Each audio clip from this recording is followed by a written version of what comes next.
Seguimos hablando en el Imperio de Grecia y esta es la parte número 19.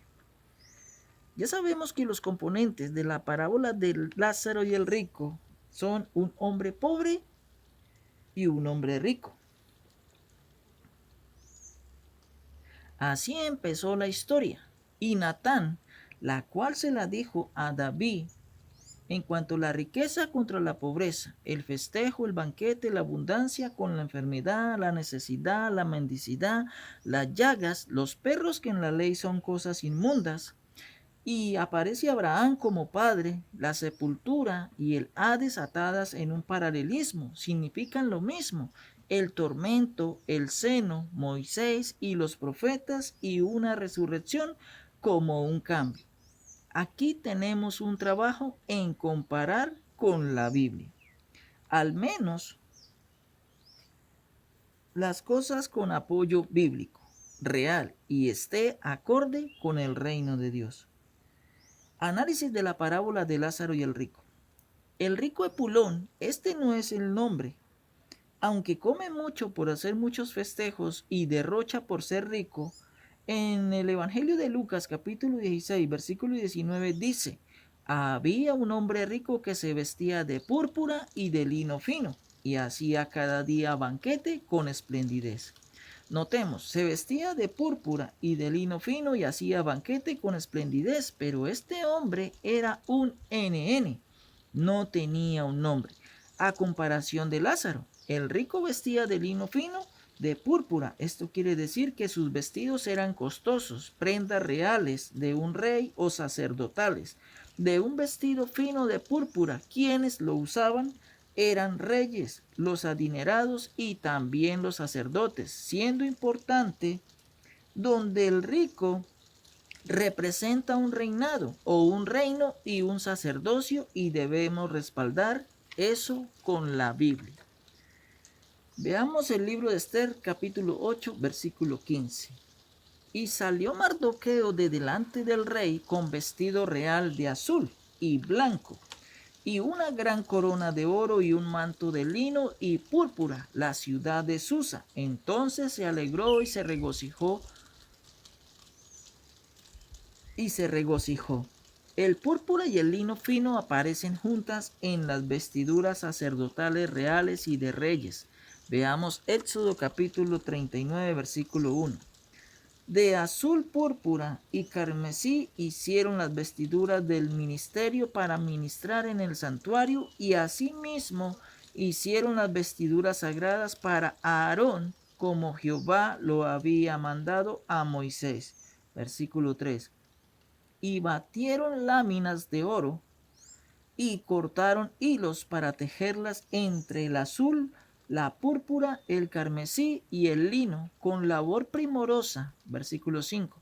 Y el cinto del efod que estaba sobre él era de lo mismo, de igual labor, de oro, azul, púrpura, carmesí y lino torcido, como Jehová lo mandó a Moisés. Veamos ahora Éxodo 39, versículo 29. También el cinto de lino torcido de azul, púrpura y carmesí, de obra de recamador, como Jehová lo mandó a Moisés. Se puede comparar con el segundo libro de Crónicas, en el capítulo 2, versículo 14, también con Daniel capítulo 5, versículo 7, también con Apocalipsis capítulo 18, versículo 12.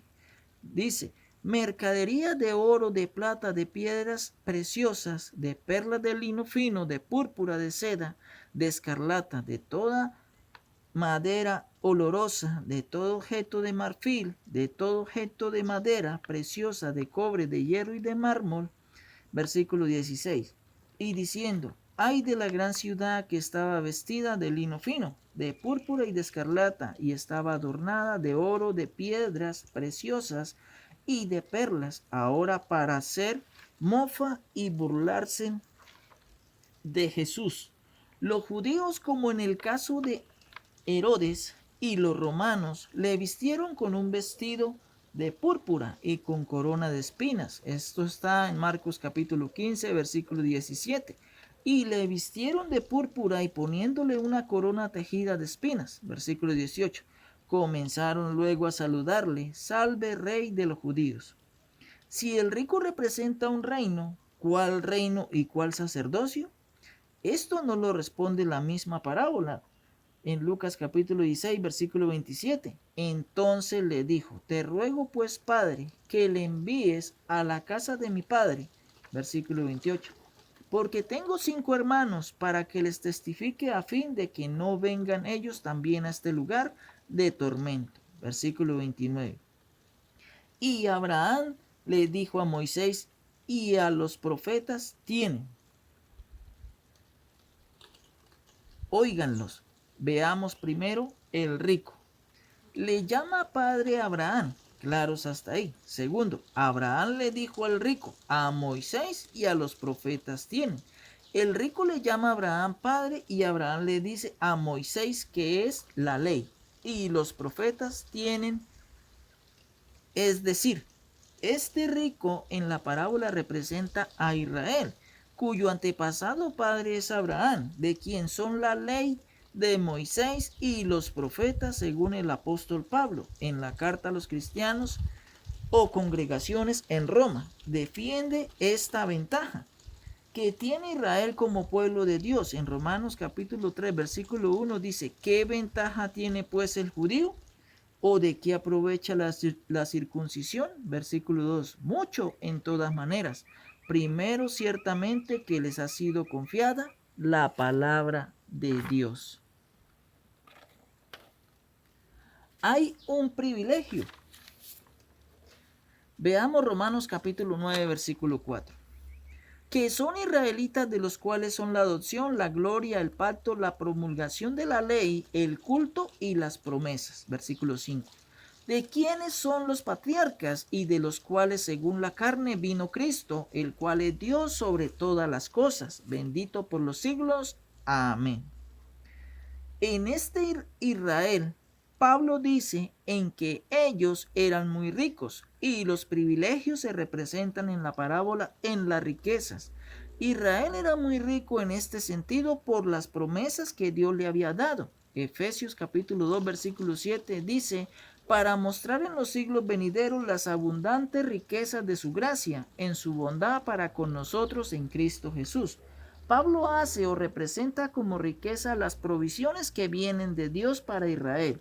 Esa riqueza de parte de Dios en que ese rico derrochaba, en otro sentido, no le daba el verdadero valor. Este privilegio o riqueza estaba lejos de los gentiles. En este sentido, los gentiles éramos pobres o mendigos para con Dios en eso. Veamos lo dicho en la primera carta de Pedro, capítulo 2, versículo 10.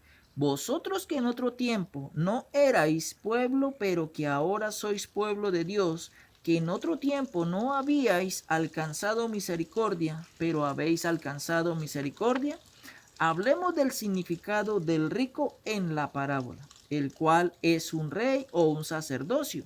Tenía unas riquezas o las ventajas sobre aquellos que no son judíos, y por eso se enorgullecían. Eran tan ricos, pero derrochaban como pasó con Esaú. Vendió su primogenitura por un plato de lentejas.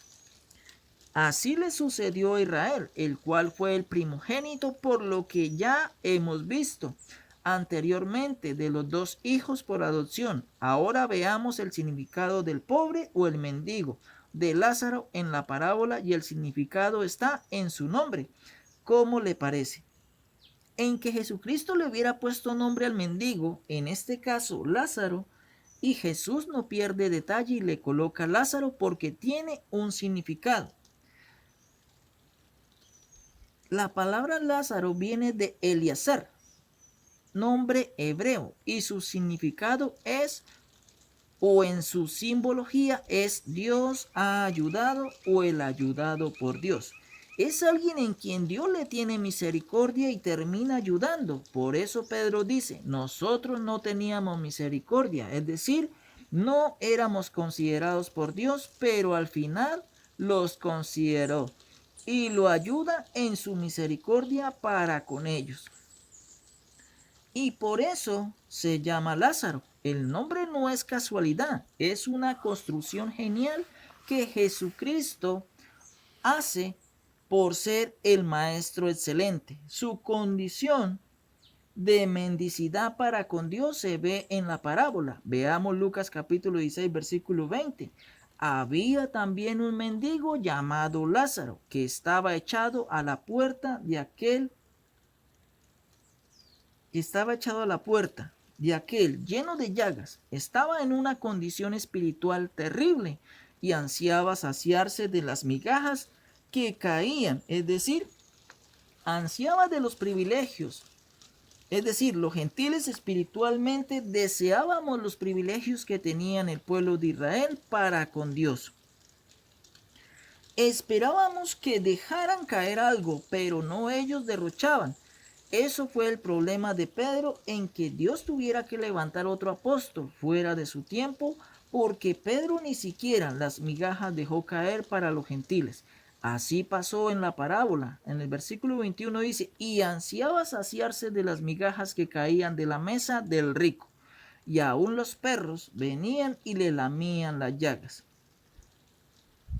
Muchos enseñan en que este Lázaro que se representa en la parábola es un leproso, pero recuerde que Lucas, el escritor del Evangelio, era médico y sabía diferenciar una llaga de la lepra y usa la palabra llaga y no lepra. En este sentido, Lázaro estaba lleno de llagas. Eso lo hacían inmundo porque el que tuviera lepra o llaga, la ley de Moisés lo hacía inmundo y los gentiles para con Dios, según los estudios, éramos inmundos, incircuncisos. Que la palabra de Dios corra y sea glorificada.